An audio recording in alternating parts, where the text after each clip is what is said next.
Hiyo watoto wanalili kabisa. Na Mheshimiwa Rais anawasalimia sana. Nimesahau kuwaambia malaikwana. Mheshimiwa Rais anawapenda na anawasalimia sana. Na leo tumekuwa na Kimani, umechelewa kuja. Tulikuwa na kikao kifupi na malaikwana ambao kimsingi wamewakilisha malaikwana ni wengine. Hoja ya msingi ilikuwa ni katika kuendelea kudumisha amani, umoja na mshikamano kwenye wilaya yetu.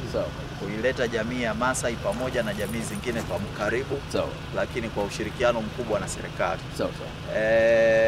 Leo umeona uwakilishi huu. Watu wametoka Rundugai, wametoka Weruweru, watu wametoka Bondeni, wametoka Kia, Muungano na maeneo mengine yote ambayo jamii za Masai zipo kwenye wilaya yetu ya Hai.